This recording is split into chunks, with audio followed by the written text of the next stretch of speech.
आप सभी का मैं भगवत गीता के इस महत्वपूर्ण 72वें सेशन में हार्दिक स्वागत करता हूं।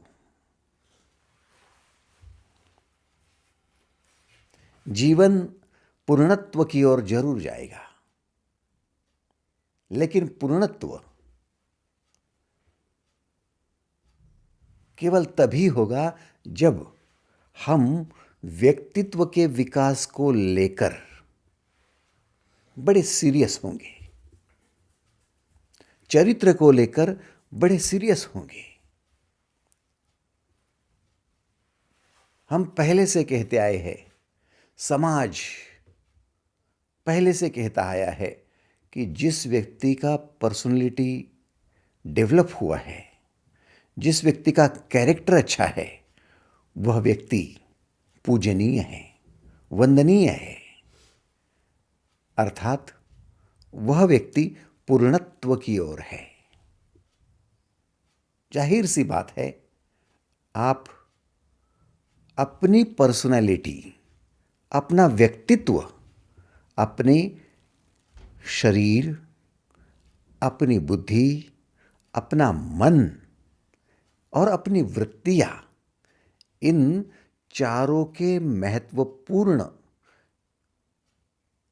उत्थान के साथ ही कर सकते हो। आपका शरीर भी सुदृढ़ हो, बलवान हो, आपकी बुद्धि तेज हो, आपका मन शांत हो और आपकी वृत्तियां ईश्वरीय हो। यदि आप इन चारों सेक्टर में सीरियसली अभ्यास करते रहे, सराव करते रहे, तो डेफिनेटली आप अपने चरित्र निर्मिति की ओर बढ़ पाएंगे।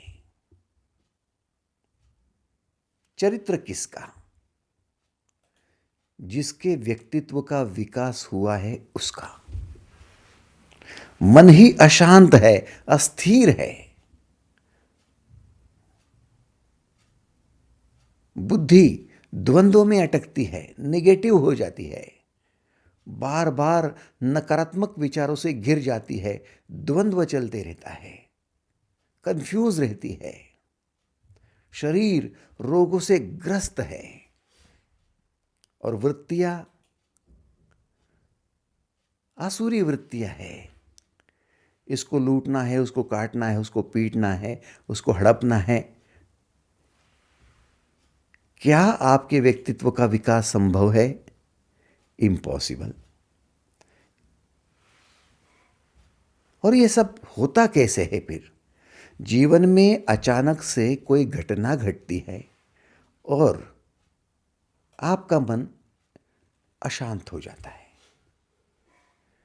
अचानक से आपके सामने कई प्रकार के चैलेंजेस आ जाते हैं और आपकी बुद्धि द्वंद्व में अटक जाती है, दुविधा में फंसती है। अचानक से कोई रोग आपके शरीर को जड़ता है और आप दुर्बल हो जाते हो।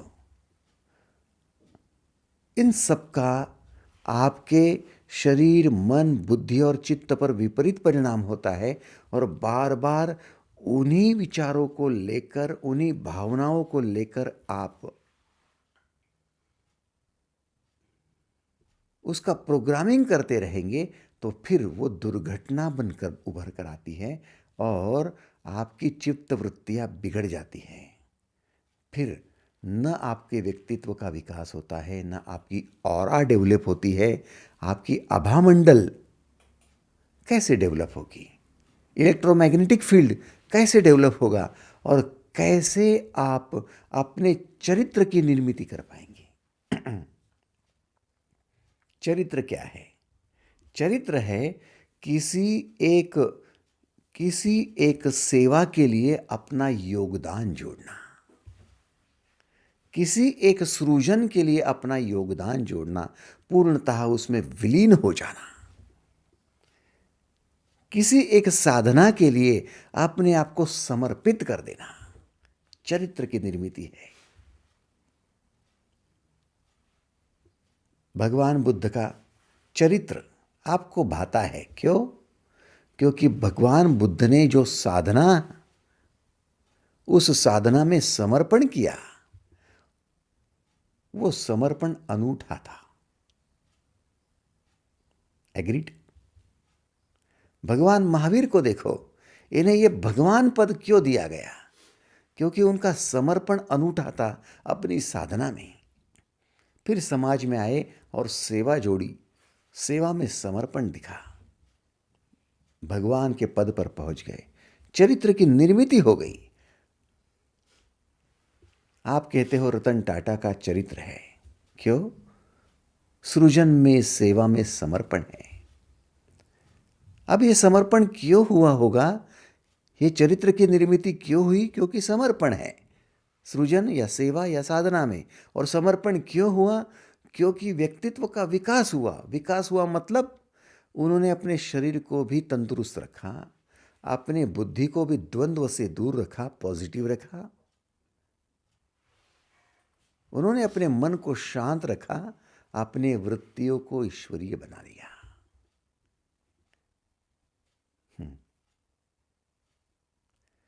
पहले एंटरप्रेन्योर कहे जाने वाले रतन टाटा अब फिलैंथ्रोपिस्ट कहे जाते हैं। समाज के कल्याण हेतु अपने जीवन का योगदान देने वाले महात्मा कहे जाते हैं। क्या बात है ये!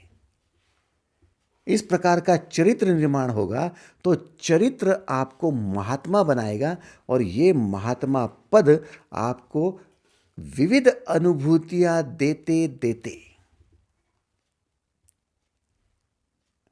परमेश्वर पद तक पहुंचा देगा। जैसे कोई महिला जब तक मां नहीं बनती है तब तक मां की अनुभूति उसे नहीं होती है। मां की किताब पढ़ सकती है वो, लेकिन प्रत्यक्ष मां बनना और उसकी अनुभूतियां लेना, ये तो मां बनने के बाद। एग्रीड? ठीक उसी प्रकार से महात्मा बनने के बाद जो अनुभूति आती है, परमेश्वर बनने के बाद जो अनुभूति आती है, वो तो उसी के लिए है। ये धर्म ग्रंथ पढ़कर कैसे पता चलेगा? आपको क्या लगता है, परमेश्वर की गाथा पोथी निकालकर पढ़ते जाओ, ग्रंथ का वाचन करते जाओ, पठन करते जाओ, अनुभूति आने से वंचित रह जाओगे। गुड़ के बारे में कितनी भी बातें करो, जब तक गुड़ मुंह में नहीं डालेंगे और उसका स्वाद नहीं चखेंगे, तब तक बाकी सारा व्यर्थ है। वैसे ही जीवन काल तक, जीवन समाप्त होने तक कितने भी ग्रंथ पढ़ो, पढ़ पढ़ कर पत्थर भया, लिख लिख भया है चोर। जितना ग्रंथ को पढ़ते जाओगे, न परमेश्वर समझ में आएगा, परमात्मा की बात दूर है। इसलिए जो समझदार है, जो होशियार है, उसको एक अलग ट्रैक पर चलना पड़ेगा। न वो ग्रंथ पढ़ने में रस लेगा, न वो गाथा पोथी में इंटरेस्ट लेगा,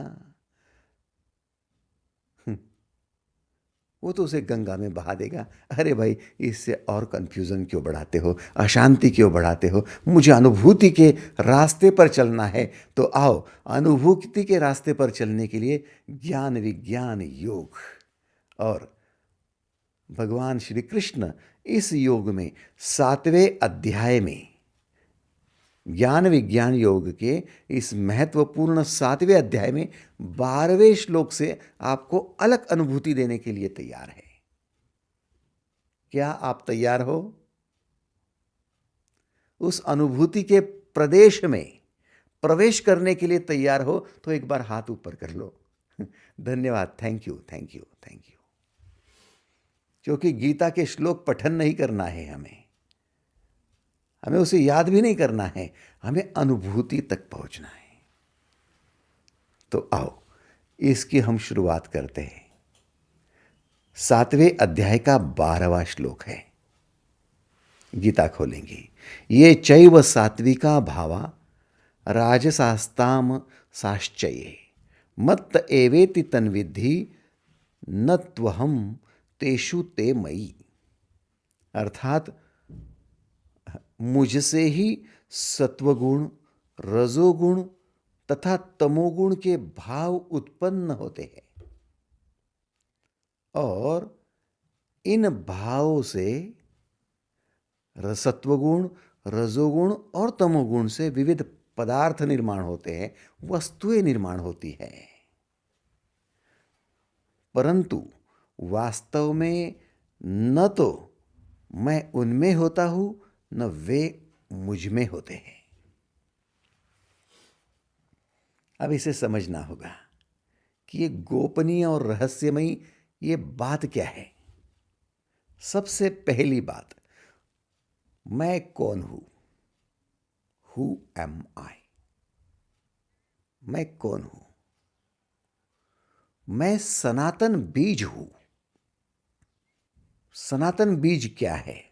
सनातन बीज मूल है, आपका कोर है, आपका गाभा है, आपका इनर सोल है, आपकी आत्मा है। ये क्या है?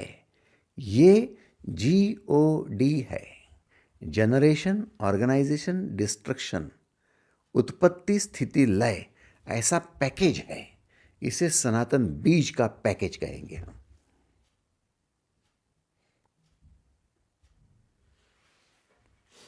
जिसमें जन्म लेना, जीवन जीना और मृत्यु को प्राप्त होना, फिर जन्म लेना, फिर जीवन जीना, फिर मृत्यु को प्राप्त होना, ऐसा इसमें बंधन कारक है।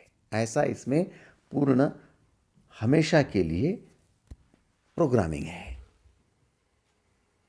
अब ये सनातन बीज है, इससे उत्पन्न होगा, क्या होगा? जन्म के साथ, ध्यान देना, जन्म के साथ वृत्तियां निर्माण होगी। जीवन जीते जीते कई वृत्तियों से कई प्रकार के भाव निर्माण होंगे, कई प्रकार के विचार उत्पन्न होंगे, कई प्रकार की भावनाएं निर्माण होगी। ऐसा करते करते उससे कई प्रकार के पदार्थ भी निर्माण हो जाएंगे। आप समझने की चेष्टा करो। आपका जन्म हुआ, इसलिए आपके साथ कई प्रकार की वृत्तियां बन रही हैं। आप जन्म है इसलिए जीवन जी रहे हो, तो जीवन जी रहे हो। जैसे ही जन्म हुआ, आप 1 दिन के थे, 2 दिन के थे, कुछ न कुछ तो भाव प्रकट हो ही रहे थे। भूख लगी तो रो रहे थे, थोड़ी शांत अच्छा लगा तो हंस रहे थे। 1 दिन का बच्चा भी तो हंस रहा है, वो भी तो रो रहा है, वो भी तो प्रसन्न है, वो भी तो डर रहा है, सब कुछ तो हो रहा है। तो ये भावनाएं कैसे प्रकट हो गई? वृत्तियों से प्रकट हो गई। धीरे धीरे उसके विचार आपके समझ में आएंगे, ऐसा वो विचार करने योग्य हो गया, विचार भी निर्माण हो गए। धीरे धीरे वो कुछ न कुछ करने लगा, आप उसे पाठशाला भेजने लगे, वो ABCD लिखने लगा, क ख ग लिखने लगा। स्वाभाविक बात है, कुछ निर्माण करने लगा। जैसे जैसे शिक्षा होते लगी गई, कोई पदार्थ बन गया। किसी ने भोजन के लिए पदार्थ बनाए, किसी ने वस्तुएं बनाई, किसी ने किस प्रकार की वस्तुएं हैं, कोई वस्त्र बना रहा है, कोई चश्मा बना रहा है, तो कोई चप्पल बना रहा है। सब होता जा रहा है। क्यों हो रहा है? क्योंकि विविध प्रकार के भाव निर्माण हो रहे हैं। 3 प्रकार के गुण आपके अंतरात्मा की वजह से निर्माण होते हैं। ये 3 गुण कोई मूल नहीं है, उनके मूल में GOD, गॉड है। 3 कौन से गुण हैं? सत्वगुण, रजोगुण और तमोगुण।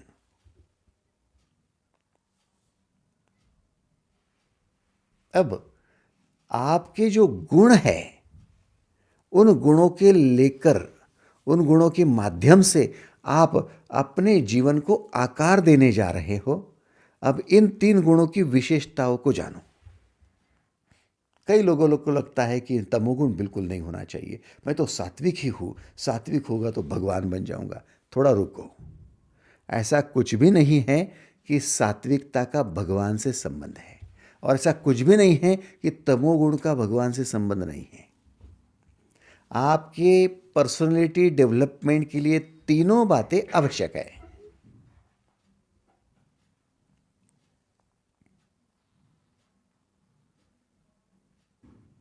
तमोगुण क्या है? तमोगुण है रोकने की शक्ति।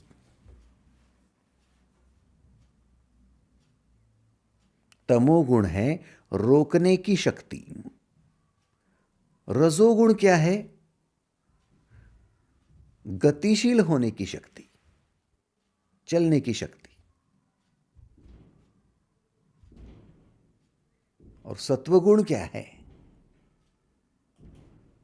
सक्रिय होकर सृजन करने की शक्ति। अब आप कहेंगे कि तमोगुण तो मनुष्य को आलसी बनाता है, प्रमादी बनाता है। नहीं, वो तमोगुण का अतिरेक है। तमोगुण का अतिरेक है।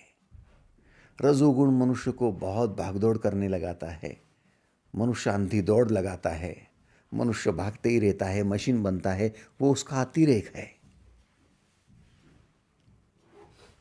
मैं आपसे स्पष्ट पूछना चाहता हूं, आप चलते कैसे हो? पैरों से चलते हैं भाई। पैर कैसे चलते हैं?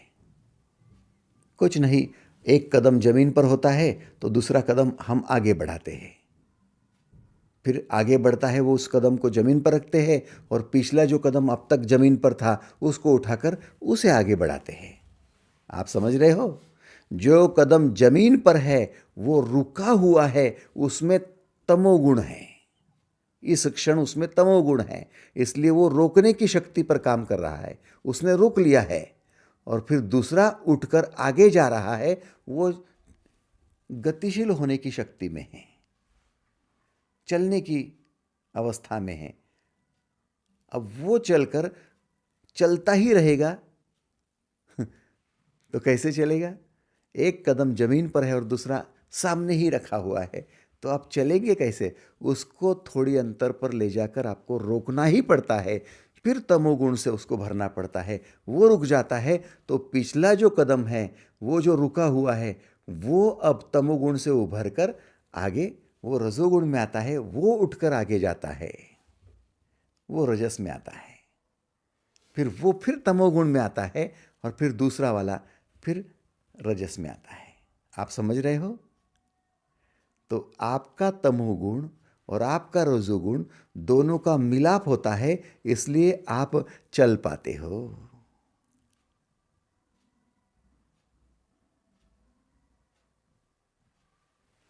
यदि आपके दोनों पैर तमोगुण में ही आ गए तो फिर आप खड़े ही रहेंगे, चलेंगे ही नहीं।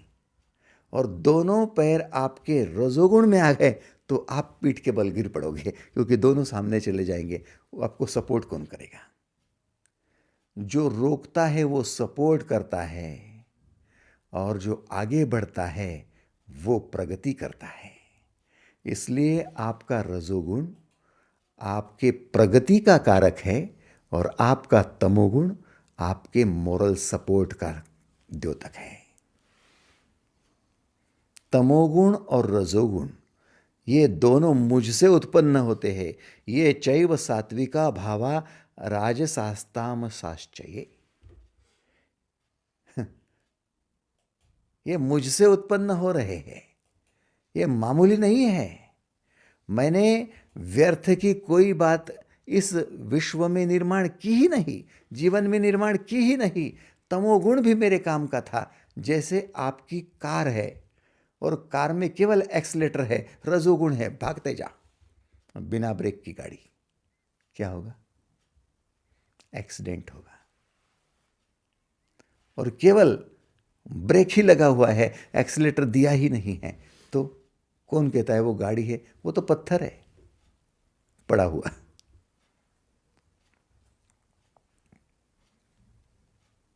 आप समझने की चेष्टा करो। रजोगुण और तमोगुण, इन दोनों का समन्वय जिसके पास है वो अच्छे से चल सकता है। और इस समन्वय को जो बहुत अच्छी तरह से समझ लेता है, समझदारी से समन्वय को जोड़कर रजोगुण और तमोगुण का दोनों का बढ़िया कोऑर्डिनेशन करता है, वो भाग पाता है, जोर से भाग पाता है और जोर से भाग पाता है और कंपटीशन में अव्वल आता है।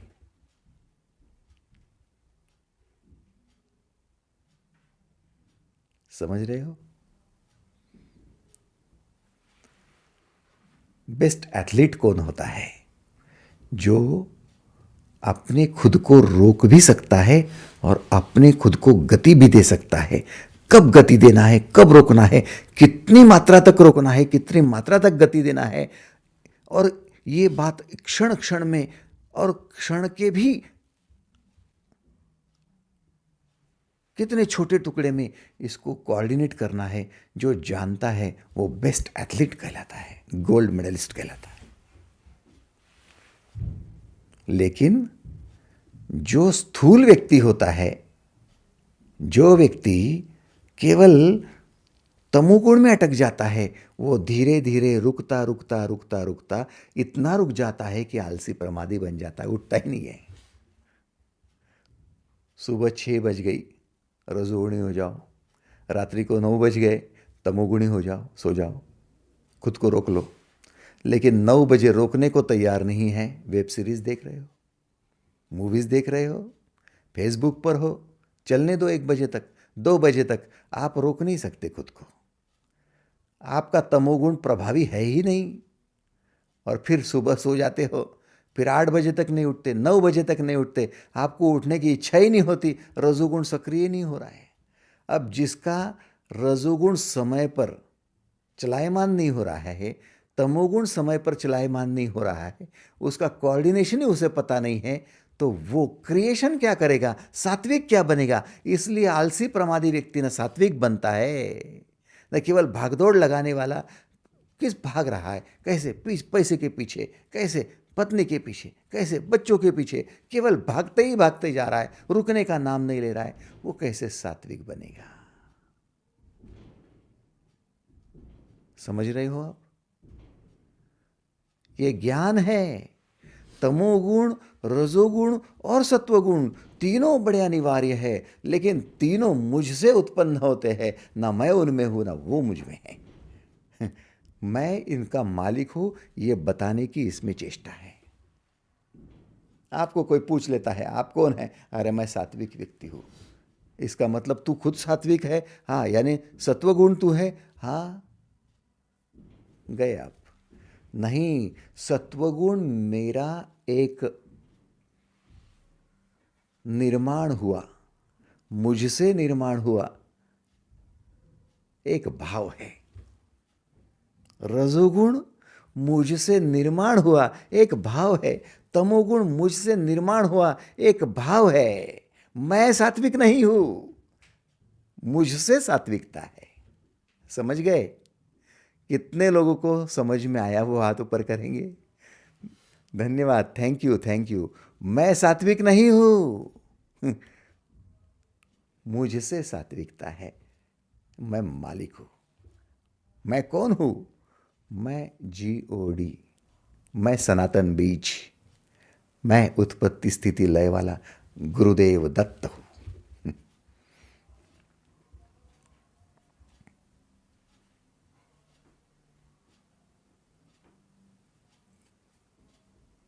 अब जितनी आपकी सात्विकता बढ़ेगी,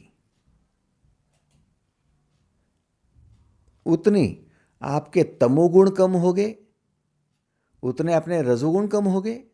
नहीं, एकदम गलत। जिसकी सात्विकता बढ़ेगी उसका तमोगुण और रजोगुण दोनों का कोऑर्डिनेशन होगा।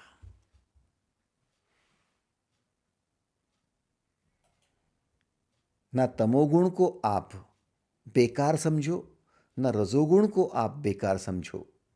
रेलवे का इंजन, उसका पहिया यदि देखो तो पहिया 5 लाख रुपए का होगा, उसका शाफ्ट जो उसको घुमा रहा है वो भले 5 लाख का होगा, लेकिन दोनों को जोड़ने वाला नट बोल्ट 50 रुपए का क्यों ना हो, लेकिन जगह पर आवश्यक है। यदि वो नदारद हो गया, जगह पर ही नहीं रहा, तो काहे का शाफ्ट और काहे का पहिया, इंजन फेल है।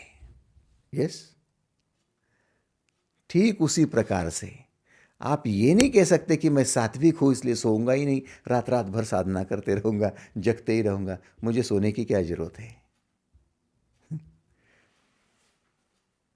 क्यों? आप प्रकृति के परे जाएंगे क्या? आप अटक जाएंगे क्या उसमें? नहीं नहीं, मैं तो इतना भागूंगा कि सोने का काम ही नहीं है। आप प्रकृति के परे मत जाओ। हम फंसते कैसे हैं मालूम है? हमसे हमसे सत्वगुण निर्माण होता है, हमसे रजोगुण और तमोगुण निर्माण होता है, और हम इन्हीं में अटक जाते हैं। हम फंसते कहाँ है पता है? हम में से कुछ लोग आलसी और प्रमादी हो जाते हैं। वो कहाँ फंसे हुए हैं? आपको समझ में आया? अब आपके पास उत्तर आ गया। वो तमोगुण में फंस गए। कुछ लोग केवल वर्कोहोलिक बन गए, इतने भाग रहे कि हार्ट अटैक आ रहा है, मर ही रहे। कुछ मर भी गए। आपको क्या लगता कि मर गए तो मुक्त हो गए? नहीं, वो अगला जन्म लेंगे तो वैसा ही लेंगे और वह भी भागेंगे, वो भागते ही रहेंगे। वो उनका रजोगुण अनियंत्रित हो गया है, उसमें अटक गए। तो भाई साहब, ये क्या हो रहा है? आओ 7वें अध्याय के 13वें श्लोक में जाको। हो क्या रहा है? त्रिभिर्गुण मयेर्भाव एरभिः सर्वमिदं जगत् मोहितम नाभिजानाति मामेभ्यः परमव्ययम। देखो, पढ़ो उसको, 7वें अध्याय के 13वें श्लोक को पढ़ो। सात्विक, राजस और तामस, इन तीनों गुणों के कार्य से, भाव से सारा प्राणी समुदाय मोहित हो रहा है।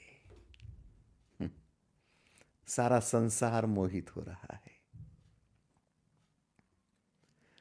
सात्विक, राजस और तमस, इन तीनों गुणों का जो कार्य होता है, भाव होता है, जो पदार्थ निर्माण होते रहते हैं, उससे सारा प्राणी समुदाय, मनुष्य समुदाय, संसार मोहित हो रहा है।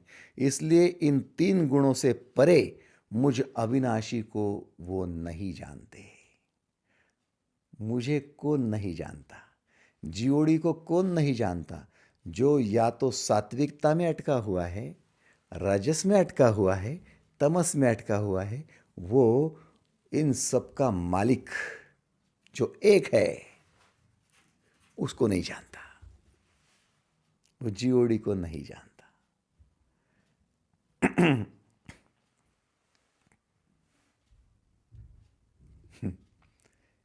इमोशनल एडिक्शन नाम आपने सुना है? इमोशनल एडिक्शन, ये क्या होता है? किसी बात की निर्मिति हम करते हैं, माने वो बात नहीं होती है शुरू में, हम उसको जन्म देते हैं, हम उसकी निर्मिति करते हैं, तो हम तो उसके दाता हो गए, हम तो मालिक हो गए, हम तो प्रदाता हो गए कि हमने उसको जन्म दिया। हम वो था ही नहीं, हमने उसको निर्माण किया, और बाद में हमने जो निर्माण किया उसी को इतने मोहित हो गए कि उसी की वजह से आज हम दुखी हो गए। एक बेटे को जन्म किसने दिया? माँ कहती मैंने दिया। तो क्या जन्म देने से पहले वो था? नहीं, बिल्कुल नहीं था। फिर मैंने उसको जन्म दिया, तो फिर बड़ा कौन है? हाँ, मैं हूं ना। मैंने उसे जन्म दिया ना, वो कुछ भी तो नहीं था, फिर छोटा सा था, फिर उसको बड़ा करते गई और मैंने उसको आकार दिया। अच्छी बात है, अच्छी बात है। जैसा जैसा बड़ा होते गया तो मैं ही उसमें मोहित हो गई, मैं ही उसमें फंस गई। अब उसके अलावा मेरी न श्वास चलती है, ना प्राण चलता है। अब उसको कुछ होने दो, मैं तो मर जाऊं। तो अब बड़ा कौन हो गया? हाँ, विचार करने जैसा है। अब वो बड़ा हो गया। तो फिर तो क्या हो गई? आप छोटी हो गई क्या? नहीं, आप दुर्बल हो गई। जहां मोह है वहां दुर्बलता है। आप बड़े थे इसलिए जन्म तो दिया, लेकिन जन्म देने के बाद छोटे नहीं हो सकते। हो सकते हैं तो दुर्बल। सारा प्राणी समुदाय मोहित हो रहा है राजस, तमस और सात्विक से। Emotional addiction. हम ही निर्माण करते हैं मकान, और उस मकान के चौकीदारी करते करते, मोहित होते होते मकान की वजह से हम मर जाते हैं। हम ही निर्माण करते हैं पैसा, और उस पैसे को धक्का लगे तो हम ही मर जाते हैं, दुर्बल हो गए, क्योंकि हमसे ये है और हम ही उसमें अटक रहे हैं। आपका पैसा, आप रजस नहीं होते तो कैसा निर्माण होता? बोलो। आप सात्विक नहीं होते तो कैसे माँ बन जाते, कैसे पिता बन जाते? ये सब आपने किया है, लेकिन आप उसकी मोह में अटक रहे हो। इसलिए ये मोह, जिसके साथ एक शब्द जोड़ दिया, मोह माया। माया जाल है, जंजाल है, भूजाल है। ये आपको खा जाएगा। खा जाएगा मतलब मोह आपको दुर्बल बनाएगा। दुर्बल कैसे बनेंगे? शारीरिक दृष्टि से दुर्बल बनेंगे, मानसिक दृष्टि से, बौद्धिक दृष्टि से आप दुर्बल बनेंगे। और जितने दुर्बल बन जाते हो, उतने आप परिस्थिति के शिकार बनते हो, घटनाओं के शिकार बनते हो, समस्याओं के शिकार बनते हो। और जैसे आप शिकार बनते हो, आप फिर भगवान से पूछते हो, मैंने क्या गलत किया भगवान कि आज मुझे ये दिन दिखना पड़ रहा है? हाँ? मैंने क्या किया भगवान? मैंने तो अच्छा किया सब कुछ। बच्चे को जन्म दिया, क्या बुरा किया? उसको लिखाया पढ़ाया, खून पसीना बहाया, क्या बुरा किया? मैंने न किसी का गलत सोचा, न किसी का गलत किया, फिर मेरे साथ ऐसा क्यों है? मेरा शरीर साथ नहीं दे रहा है, मेरा मन शांत नहीं है, मेरी बुद्धि काम नहीं कर रही है, मैं परेशान परेशान हूँ, मुझे चिंता है, भय है, संताप है। ये क्यों है? तू है कि नहीं? भगवान अपनी जगह है, जीओडी अपनी जगह है। उससे सात्विकता निर्माण हुई, रजोगुण हुआ, तमोगुण हुआ, उनसे पदार्थ बन गए, उनसे वस्तुएं बन गई, उनसे नाते बन गए, उनसे बच्चे बन गए। लेकिन भगवान ने थोड़ी कहा था कि तू मोहित होकर उसमें अटक जा। तूने ही बनाया है, तू ही अटका। ये कैसा हुआ मालूम है? मकड़ी ने जाल बुना और मकड़ी खुद शिकार बन गई। तो क्या आप हमको मकड़ी कहेंगे? सॉरी, हम नहीं कहेंगे। हम नहीं कहेंगे।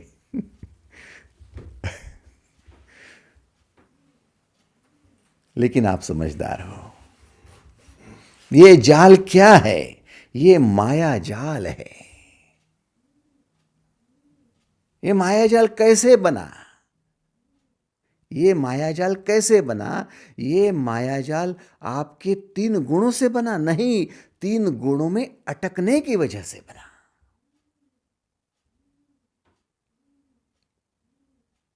क्या ऐसा भी कहा भगवान श्री कृष्ण ने? आओ आओ, 7वें अध्याय के 14वें श्लोक में चलो।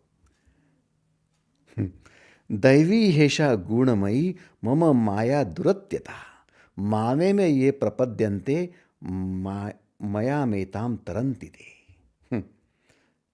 यह अलौकिक अर्थात अति अद्भुत ऐसी त्रिगुणामयी माया बड़ी दुस्तर है, माने संसार से पार होने में बड़ी कठिन है।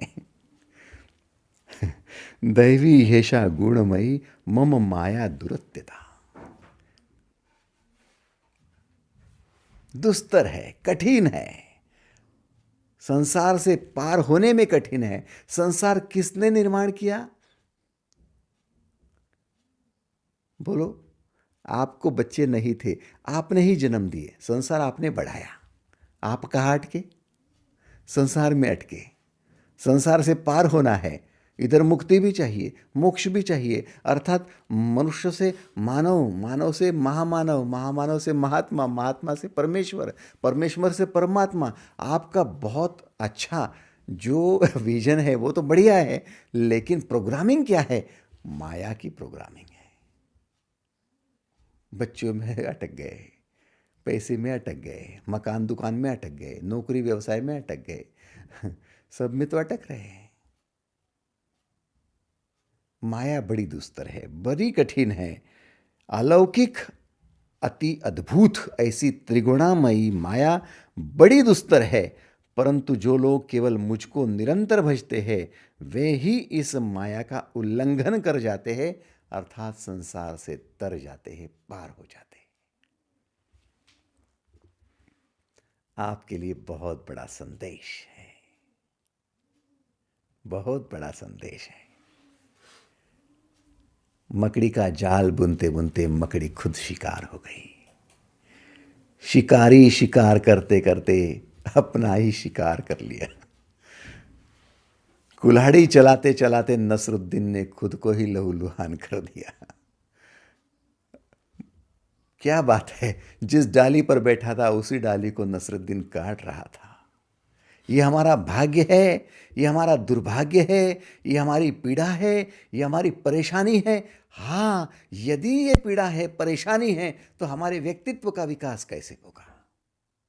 और व्यक्तित्व का विकास ही नहीं है तो चरित्र निर्माण कैसे होगा? और कौन सा महात्मा और काहे का परमेश्वर, काहे का परमात्मा, सब भूल जाओ। इस जन्म में यह पॉसिबल है ही नहीं। समझ रहे हो ना? माया बड़ी दुस्तर है। और किसकी माया है? ये भगवान की माया है। हाँ, तो भगवान का है आकाश में, ये यहाँ है। इस भगवान को यहाँ देखो, खुद को ध्याओ, खुद को वंदो। आपका राम आप में आप जैसा होकर रह रहा है। भाषा थोड़ी कठिन लगी ना? सीधी भाषा। जो मुझको ध्याता है, जो जीओडी को ध्याता है, वो मुझको भजता है, वही केवल माया से उल्लंघन कर पाता है। तो इसका मतलब ये हुआ क्या कि आप सात्विकता को भजना बंद कर दो, आप रजोगुण को भजना बंद कर दो, आप तमोगुण को भजना बंद कर दो। 100% यही है। बंद करो उसे। मैं सात्विक हूं और सात्विकता का पूजा करूंगा, मुझे सात्विकता सात्विकता कुछ नहीं। सात्विकता आपकी उपज है, बनेगी।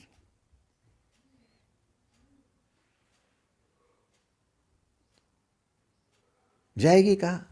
रजोगुण आपकी उपज है, जाएगा कहाँ? रात्रि को सो गए, आप जगना ही है। सुबह 6 बजे जगेंगे या फिर 7 बजे, 8 बजे या 9 बजे, दोपहर 12 बजे, कभी ना कभी तो जगेंगे नहीं। यस और नो? रजोगुण में तो आएंगे भाई साहब। अब जग रहे हो, नींद तो आएगी ना? आएगी। 10 घंटे में आएगी, 12, 15, 20, 24, 25, 30, नींद तो आएगी।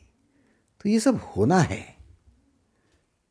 क्योंकि आप जन्म, जीवन और मृत्यु ये प्रोग्रामिंग में हो, ये सनातन बीज से हो, इस आत्म प्रवृत्ति से हो। और ये आत्म प्रवृत्ति जो है, उसी से सारी वृत्तियाँ, उसी से सारे स्वभाव, उसी से सारा भाव, उसी से सारे पदार्थ, सब कुछ उससे हो रहा है। इसलिए खुद को सात्विक बनाने की चेष्टा मत करो। आप भाव, अपनी भावनाएं, अपने विचार उस जीओडी के साथ जोड़ दो, उसको ध्याना शुरू कर दो। मूल के साथ एक रूप हो जाओ तो स्थूल अपने आप बनता जाएगा। मूल को छोड़कर यदि स्थूल के साथ कितना भी जोड़ते जाओ तो कहीं ना कहीं अटक जाओगे। उसे कहते हैं माया। समझ रहे हो? मूल के साथ जुड़ जाओ तो स्थूल अपने आप बन जाएगा। फिर अपने आप सत्वगुण आएगा, उभर कर आएगा। रजोगुण अपने आप होगा, तमोगुण अपने आप होगा। रुकने की शक्ति, चलने की शक्ति, आविष्कार करने की शक्ति अपने आप में आ जाएगी। अपने आप सब कुछ होगा, अपने आप। यस, 100% अपने आप होगा। फिर पैसा भी बनेगा, धन भी बनेगा, ऐश्वर्य भी बनेगा, अमीरी भी बनेगी, रिश्ते भी बनेंगे, नाते भी बनेंगे, बच्चे भी बनेंगे, सब कुछ हो जाएगा, कुछ भी पीछे नहीं रहेगा। मूल को जोड़ दो, स्थूल बन जाएगा। लेकिन स्थूल को जोड़े रहो, मूल छूट जाएगा।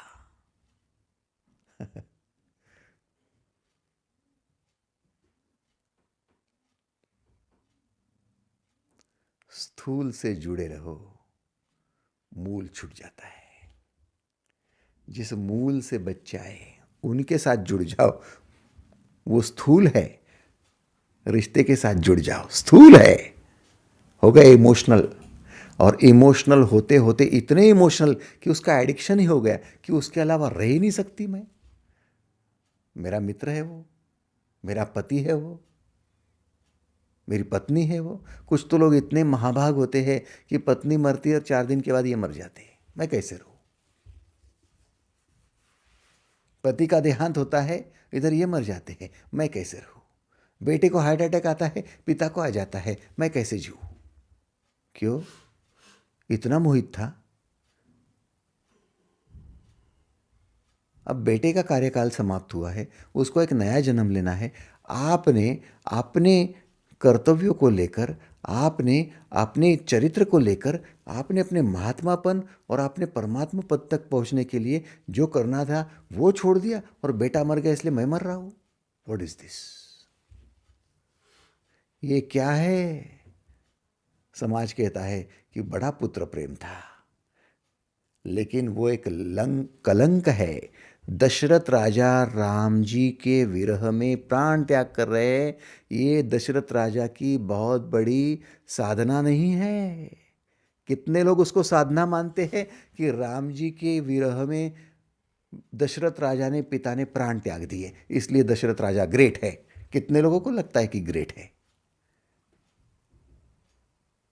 स्थूल में अटका हुआ मूल तक नहीं पहुंचेगा। और मूल में जिसने अपने को विलीन कर दिया है, समर्पित कर दिया है, उसका स्थूल पीछे नहीं रहेगा, सब बनेगा उससे। इसलिए कृष्ण कहते सब मुझसे है, पूरा जगत है, और कई बार रचता हूं, सृष्टि की रचना करता हूं, कई बार रच देता हूं मैं। मूल है ना, है ना? आपका पैसा चला भी गया तो फिर रच देंगे आप। कृष्ण को वृंदावन से निष्कासित कर दिया, सारी वृंदावन को जला दिया था कंस ने।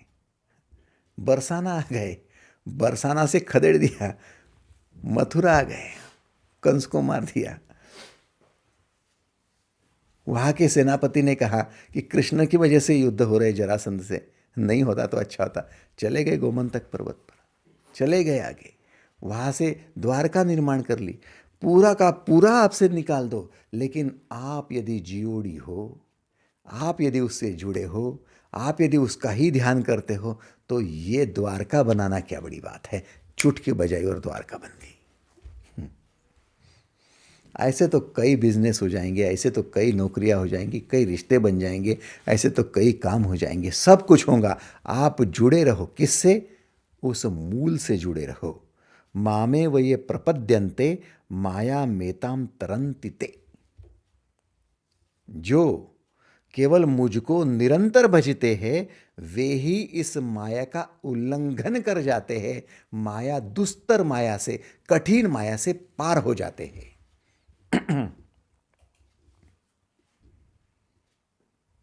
समझ रहे हो? इसलिए बच्चों में अटके हो, पैसे में अटके हो, किसी भी चीज में अटके हो, आपका ध्यान अब भगवान में आना अनिवार्य हो गया। न उनकी शादी रुकेगी, न आपके नाते पोते रुकेंगे, न रिश्ते रुकेंगे, न मान सम्मान रुकेगा, कुछ भी नहीं रुकेगा। आपने ही गलत दिशा पकड़ ली थी, इसलिए आपको ये तकलीफ हो रही थी। अब खुद को संवार लो, खुद को सुधार लो कि मुझसे गलती हुई थी, मैं स्थूल को पकड़ने जा रही थी, मैं मूल को पकड़ने जा रही हूं। नजर बदल गई, नजारे बदल गए।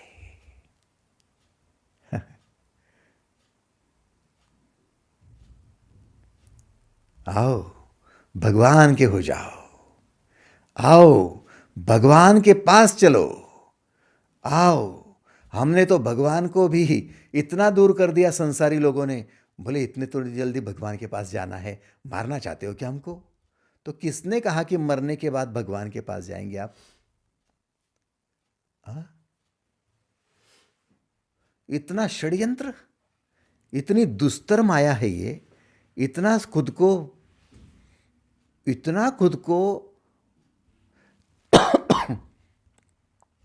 फंसाना है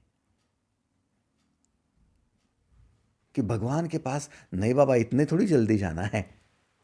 अभी मैंने कह दिया कि चलो भगवान के पास पहुंचा देता हूं आपको, अभी 45 का तो हूं, अभी 50 की तो हूं, अभी 70 की तो हूं, इतने जल्दी भगवान के पास? इसका मतलब नहीं, भगवान के पास माने मौत हो जाएगी। और कहते भी है ना, वो भगवान को प्यारे हो गए। काहे के प्यारे हो गए? काहे के प्यारे हो गए? कुछ भी मत बोलो, वो भगवान को प्यारे नहीं हुए। भगवान उनको प्यारा था ही नहीं। उनको तो माया प्यारी थी, उनको तो पैसा प्यारा था, उनको तो बच्चे प्यारे थे, उनको तो संसार प्यारा था, स्थूल प्यारा था। प्यारे लाल स्थूल के प्यारे लाल है। फिर जन्म लेते हैं, उन्हीं लोगों में जन्म लेते हैं, उन्हीं झोपड़पट्टी में जन्म लेते हैं, उन्हीं प्रकार के लोगों में जो इस प्रकार के स्थूल चीज़ों में अटके हैं। उन्हीं माँ बाप में जाते हैं, वैसे ही वृत्तियाँ लेकर जाते हैं, उन्हीं में फिर बड़े होते हैं, वैसा ही चलता रहता है। इसका नाम पुनर्जन्म है। माया बड़ी दुस्तर है। तेरी माया का न पाया कोई पार, तेरी लीला तू ही जाने। लीला कौन कर पाएगा? जो माया के परे है, वो जो माया में अटका हुआ है, वो लीला कहाँ करेगा? वो तो कर्तव्य करते करते मर जाएगा। क्या कर्तव्य है? बेटे को जन्म देना कर्तव्य था। क्या कर्तव्य है? उसको पढ़ाना कर्तव्य था, पढ़ा दिया। अब क्या कर्तव्य है? उसको नौकरी लगाना कर्तव्य है, बिजनेस में लाना। अब हो गई नौकरी, अब उसकी शादी करना कर्तव्य है। यंदा कर्तव्य है क्या ये? नहीं, उसकी शादी करना है। हो गई शादी, नहीं अब उसके बच्चे होंगे तो उनको पढ़ाना कर्तव्य है। अब उन बच्चों के लिए रात रात जगना कर्तव्य है। अब चलते रहो कर्तव्य कर्तव्य में अटके हुए। लीला कब करेंगे? अरे लीला क्या होती है? लीला तो होती है माया रचने वाले की। त्रिगुणामयी सत्ता जिसकी होती है वो सत्ताधीश कहलाता है, उसे द्वारकाधीश कहते हैं।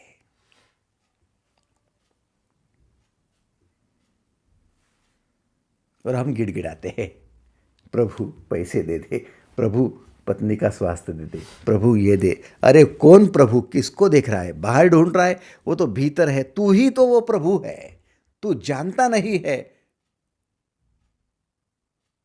वो स्वामी विवेकानंद एक कहानी बताया करते थे।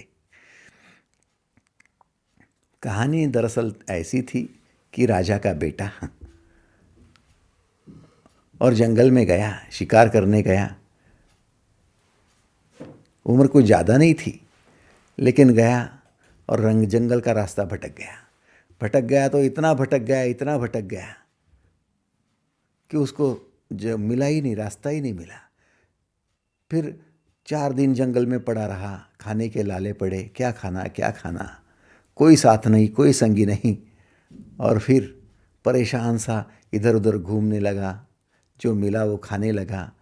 ऐसा ही चलने लगा। 2-3 महीने वो भटकता रहा, उसको कुछ मिल ही नहीं रहा था। कहीं चलते चलते कहीं और नगर में चला गया। फटे हाल थे, कपड़े थे, कोई भिखारी समझकर उसको खाना देता है, वो खाना खा लेता है। ऐसी उसकी अवस्था। उसको भी लगने लगा कि हाथ पसारो तो खाना मिलता है। उम्र ज़्यादा नहीं थी, कच्ची उम्र थी। करते करते भिखारी बन गया, भिखमंगा हो गया। साल गुजर गए। इधर राजा ने सैनिक दौड़ाए, राजा ने कई लोगों को दौड़ाया कि भाई ढूंढो, बच्चे को ढूंढो। अब ये भिखारी बन गया है तो ढूंढा कैसे जाए? वो दिखता भी राजा जैसा नहीं है, मांगता भी भीख है। अब समझ में भी नहीं आता है, इसलिए लोगों से वो कुछ मिल नहीं रहा था। भिखारी जो ठहरा। तो राजा ने कुछ लक्षण बताए कि उसके इस प्रकार का उसके शरीर पर, यहाँ पर मौल है, वहाँ पर उसके तिल है, यहाँ पर ऐसा है वैसा है, ऐसा करके लोग उसे ढूंढने लगे। एक बार वो कहीं पर ढूंढा गया। इस प्रकार की उसकी हुलिया को देखकर प्रधान जी उसके पास पहुंचे गए। प्रधान जी उसको देखकर अचंभित हो गए कि ये तो भिखारी है, भीख मांगता है। प्रधान ने उसको पकड़ा तो ये डरने लगा कि अरे मुझे क्यों पकड़ रहे, मुझे क्यों पकड़ रहे हो, मैंने क्या गलत किया, मैं तो भिखारी हूं। बोले नहीं, तू भिखारी नहीं, तू राजा। बोले ये क्या हो रहा है, मान ही नहीं रहा था कि राजा हूं। कितनी मशक्कत करनी पड़ी होगी, कितनी उसको याद दिलानी होगी, कितना उसको प्रयास करना पड़ा होगा, सोचो आप। लेकिन कुछ भी हो जाए, वो प्रयास करते करते करते प्रधान जी ने मनवा ही लिया।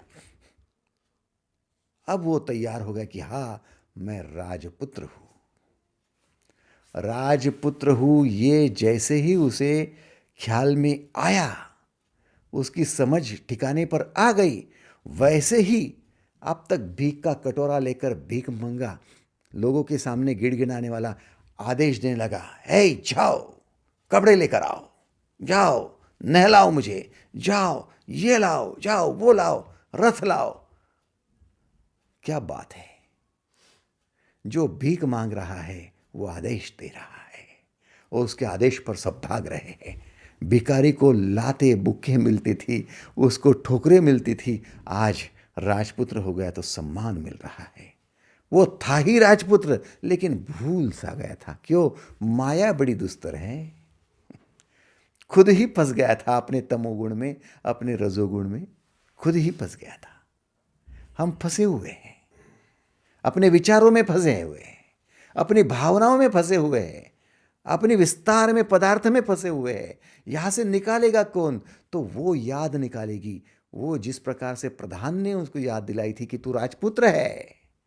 ऐसा कोई गुरु आपको झिंझोड़ कर रख दे, आपको विचार करने पर मजबूर कर दे, आपकी साधना बढ़ा दे कि नहीं, मैं ही वो गॉड हूं। मैं कौन हूं? मैं सनातन बीज हूं, GOD बीज हूं। उत्पत्ति स्थिति लय, ये बीज मैं हूं, मुझसे सब है। तो फिर आपकी ऑर्डर चलेगी। इसको कहते लीला। इस दुनिया में जो ऑर्डर देता है और जिसकी चलती है उसे लीलाधर कहते हैं, और जो मांगता है उसे याचक कहते हैं। आप याचक बनकर भगवान के दरबार में खड़े रहते, हाथ जोड़कर, मुझे दे दो भगवान, दे दो भगवान। याचक है। वास्तविक रूप में आप न याचक हो। आप हो कौन? आप खुद ही भगवान हो, लेकिन याचना कर रहे हो, कभी पैसे की तो कभी स्वास्थ्य की।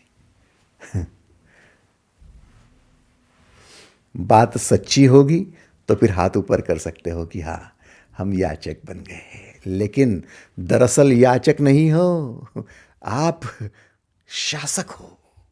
आप खुद लीलाधर हो, होने को हो।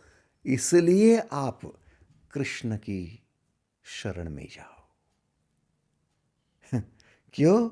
मामे व ये प्रपद्यन्ते मया मेताम तरन्ति।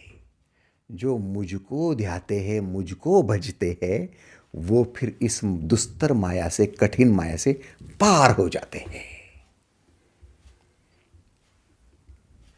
तो कृष्ण को याचक बनकर जो भजना चाहते हैं, उनको कृष्ण मिलेगा क्या?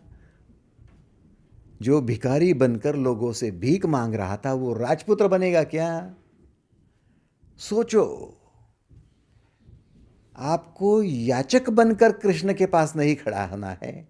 सबसे पहले तो आपको कृष्ण की शरण जाना है कि नहीं जाना है, क्योंकि कृष्ण ने GOD घोषित कर दिया है कि मैं सनातन बीज हूं। एग्रीड? बीजम माम सर्वभूतानाम विद्धि पार्थ सनातनम बुद्धिर्बुद्धिमतामस्मि तेजस तेजस्विनाम हम। इस 7वें अध्याय का 10वां श्लोक आपको क्या कह रहा था? मैं सर्वभूतों का सनातन बीज हूं, बुद्धिमानों की बुद्धि और तेजस्वियों का तेज हूं।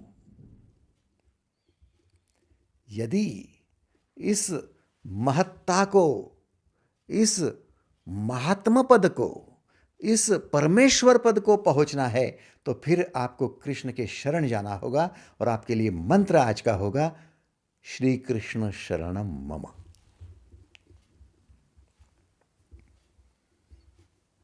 श्री कृष्ण शरणम मम। मैं कृष्ण के शरण जा रहा हूं। मैं सनातन बीज की पहचान करने के लिए शरण जा रहा हूं। जैसे राजकुमार भिकमंगा बन गया था और भिकमंगा एकदम से राजकुमार फिर से नहीं बना, उसको याद ले जानी पड़ी, उसको रिमेम्बरेंस करना पड़ा, उसको रिवर्स जर्नी में ले जाना पड़ा, उसको पास्ट रिग्रेशन करना पड़ा, उसको सब कुछ अपनी मूल तक पहुंचाना पड़ा। और ये काम जो किया था वो काम किया था उस प्रधान ने। वैसे ही आपको सनातन बीज तक ले जाने वाले कौन है? भगवान श्री कृष्ण। गलती से मेरे तरफ उंगली मत बताना, मैं नहीं ले जा रहा हूँ। मुझे वो बड़प्पन मत देना, मैं आपके जैसा ही हूँ। नहीं तो मुझे पोस्टमैन को पकड़ लेंगे कि तूने पैसे दिए हैं पोस्टमैन। अरे वो मनी ऑर्डर दूसरे ने भेजी, आपका पिता है वो। उसकी मनी ऑर्डर है, मेरी नहीं है। मैं पोस्टमैन हूँ, पहुँचा रहा हूँ आप तक। श्री कृष्ण शरणम मम। मैं उस श्री कृष्ण के, उस प्रधान के शरण जा रहा हूं, क्योंकि श्री कृष्ण उस सनातन बीज में समा गए। अब मुझे जाना है।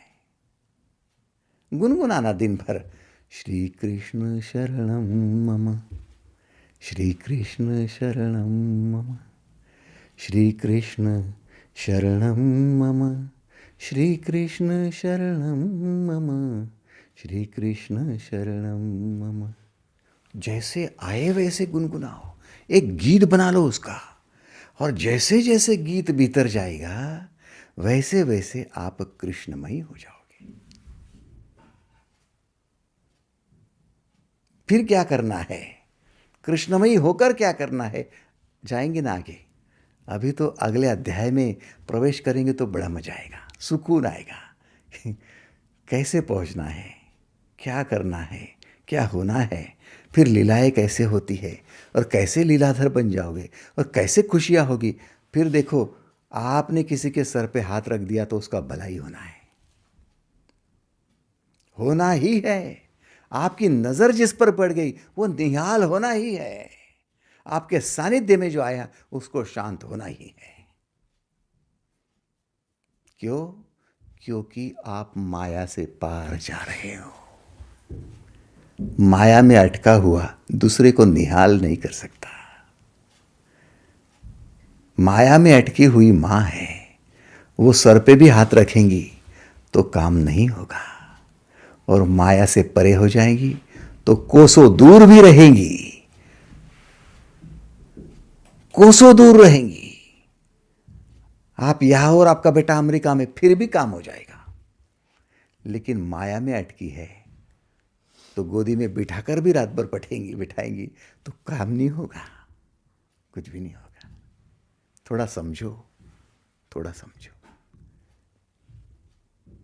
माया में अटका हुआ, रजोगुण, सत्वगुण, तमोगुण में अटका हुआ अर्जुन क्या कर रहा था? धर्म युद्ध तक नहीं कर पा रहा था। लेकिन जैसे माया के पार उसको ले जाकर उसको सनातन बीज का रूप दिखाया गया, तब जाकर माया के पार हुआ और फिर धर्म युद्ध भी कर पाया। दशरथ राजा माया के पार जा ही नहीं सके, इसलिए अंत भी वैसा हो गया।